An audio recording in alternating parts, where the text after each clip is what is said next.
سوال بوسنیا کی تازہ ترین صورتحال کے بارے میں ہے کہ وہاں پر سربوں کے خلاف دنیا کی بڑی طاقتوں نے اب یکدم جو کارروائی کی ہے، فوجی کارروائی، اس کی اچانک تبدیلی کی کیا وجہ نظر؟ اچانک تبدیلی کی ایک وجہ تو وہ ہے جو عام طور پر لوگ سمجھ رہے ہیں کہ یونائٹڈ نیشنز نے بڑا صبر کیا، بڑا ہی صبر کیا، یہاں تک کہ وہ صبر ٹوٹ گیا۔ یہ نہایت ہی بچگانہ خیال ہے۔ کوئی صبر کے مظاہرے کا سوال نہیں۔ یونائٹڈ نیشنز اور دوسری طاقتیں مسلسل سربوں کے حق میں اور باسنین کے خلاف ظالمانہ رویہ اختیار کیے رہے ہیں۔ بار بار بوسنین مسلمانوں کو اول تو مسلمان کہہ کے ان کی قومیت کی رنگ بدل دیا اور سارے مغرب کی سوچ سے ان کو کاٹ کر الگ پھینک دیا کہ تمہارا حصہ نہیں ہے، اس لیے جو مظالم ہو ان پر ہونے دو۔ مسلمان ہیں، اور مسلمان تم جانتے ہو کس قسم کے لوگ ہیں، اور ساتھ ہی اسلام کے خلاف پروپیگنڈا۔ تو شروع ہی میں بعض انگریزوں نے بھی بعض ٹیلی ویژن کے سوال جو ہمیں سوال اٹھایا تھا کہ تم نے کیا لغو بات شروع کی ہوئی ہے، why do you call them Muslims؟ Are they not Bosnians? And if they are Bosnians, if they are Muslims, what are Serbs؟ یہ کیوں نہیں کہتے کہ وہ کرسچنز ہیں، رومن کیتھولکس لڑ رہے ہیں مسلمانوں سے؟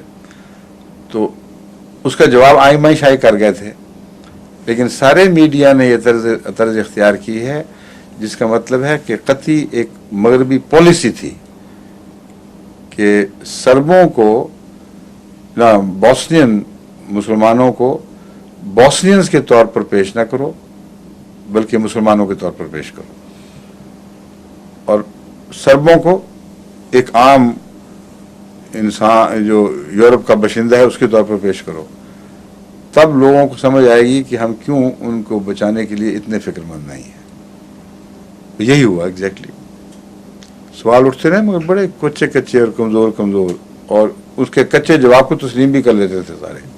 غصہ آتا تھا کہ اگر یہ اب خود ہوتے تو کبھی ایسے لغو جوابات کو تسلیم نہ کرتے جو ٹیلی ویژن پر ان کے مفکرین دیتے رہے یا ان کے سیاستدان دیتے رہے، اور انہیں سوال کرنے والا چپ کر کے بیٹھ جاتا تھا۔ بیچ میں سے سمجھتا تھا کہ یہ ہمارے سیاستدانوں کی مجبوری ہے، وہ مسلمانوں کے اڈے کو یہاں یورپ میں برداشت نہیں کر سکتے۔ یہ صورتحال تھی جو چلتی رہی یونائٹڈ نیشن کی طرف سے، جس کو پنجابی میں کہتے ہیں پوچھا پاچی، وہی ہوتی رہی ہے۔ آنسو پوچھ دیے اور کہا کہ اب کی دیکھو ذرا، خبردار جو اب تم نے کچھ کیا۔ پھر وہی، پھر اپنے جو پیس کیپرز تھے ان کو غیر غمال بننے دیا ہے، اور اجازت نہیں تھی ان کو ڈیفینڈ کرنے کی، اور کئی یرغمال، خاص طور پر وہ فوجی جو مشرقی دنیا سے تعلق رکھتے تھے، مثلا بنگلہ دیش وغیرہ سے، ان کے حال کا کچھ نہیں اب بتاتے کیا ہوا۔ ہو سکتا ہے وہ ہلاک بھی ہو گئے ہوں، لیکن ایک آدھ جو دوسرا ہوتا ہے وہ بتا دیتے ہیں۔ تو بڑا ظلم کیا ہے یونائٹڈ نیشنز نے۔ یونائٹڈ نیشنز کے نام پر سپاہی مانگے، انگریز، فرانسیسی، دوسرے فرانسیسی مگ طیارے بھی گرائے گئے، فرانسیسی آدمی بھی بیچ میں زخمی ہوئے اور قتل ہوئے، اور فرانس کو تبھی غصہ زیادہ تھا۔ تو اس کے باوجود ایکشن نہیں لے رہے تھے، کوئی جانتے تھے کہ انایڈیکویٹ ہے، ناممکن ہے اس طرح یہ لوگ مان جائیں۔ یہ ہے پس منظر، صبر کا اس میں کوئی سوال نہیں۔ اب اچانک جو یہ پلٹا کھایا ہے اس بات نے، اس کی کیا وجوہات ہو سکتی ہیں؟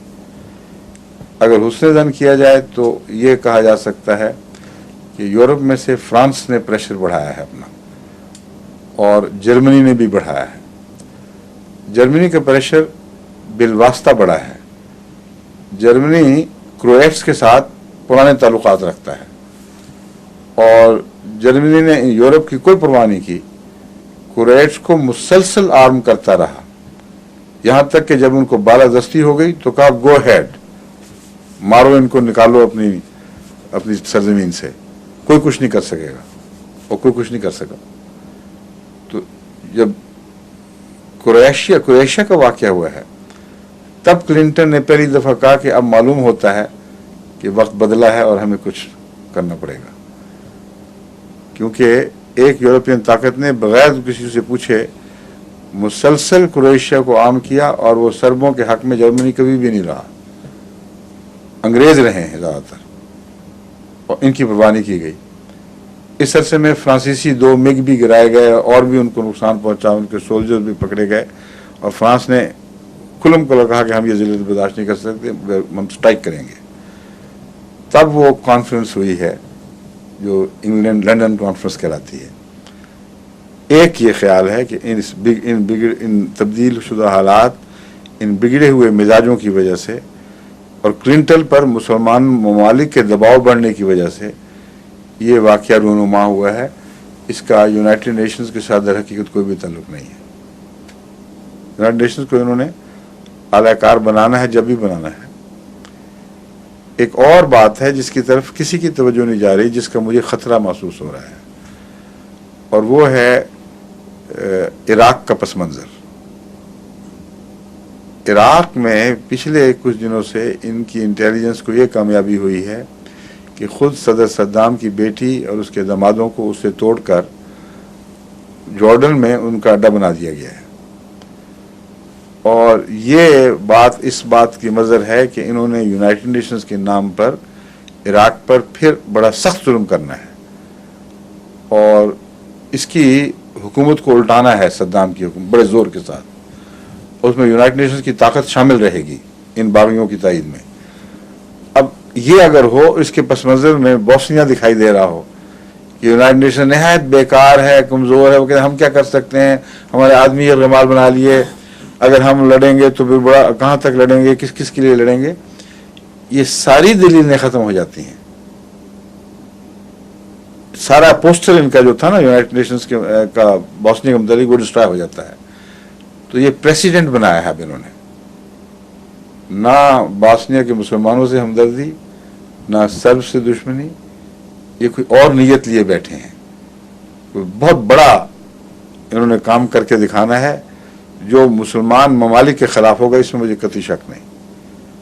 اگر یہ استنباط غلط ہے تو عراق میں نہیں کہیں اور ہوگی کوئی گڑبڑ, لیکن وقت بتائے گا کہ میرا یہ نتیجہ درست ہے کہ نہیں. میں نے دونوں صورتیں رکھ دی ہیں آپ کے سامنے, بلکہ 3. پہلا خیال بچگانہ ہے, اس کی کوئی حقیقت نہیں ہے, کوئی اچانک واقعہ نہیں ہوا کہ واقعتاً یہ سنجیدگی سے تبدیل ہو گئے ہوں. جو واقعات ہوئے ہیں اگر محض سیاسی سطح پر دیکھیں تو یورپ میں کروشیا کا حملہ سب سے اہم واقعہ ہے جس نے صورتحال کو تبدیل کیا ہے. اور اس کے ساتھ ہی فرانس کا دن بدن سیخ پا ہونا کہ ہمیں خام خواہ باندھ کے بیٹھا ہوا, ہمارے آدمی مروائے, ہمیں ذلیل کیا, رسوا کیا, ہمارے جیٹس ان کے اس سے جو راکٹ سے گرائے جاتے ہیں اور ہم کو چپ کر کے بیٹھے. یونائٹڈ نیشن کو عزت کا خیال نہیں, ہمیں تو ہے. یہ ایٹیچیوڈ تھا فرانس کا. ان دونوں باتوں نے سیاسی لحاظ سے وہ صورتحال پیدا کر دی جس کو آپ اچانک یونائٹڈ نیشنز کی تبدیلی سمجھ رہے ہیں. یونائٹڈ نیشنز کے مزاج کی وہ نہیں ہے. دوسرا, یونائٹڈ نیشنز آئندہ حملوں کی تیاری کر رہا ہے, اور اگر یہ دوسری بات درست ہے تو پھر وہ کسی مسلمان ملک کو ضرور نشانہ بنائیں گے. آئندہ وقت بتائے گا کہ کیا صورت ہے. دونوں میں سے ایک تو باہر آ رہا ہے. کھل گئی بات؟ اچھا.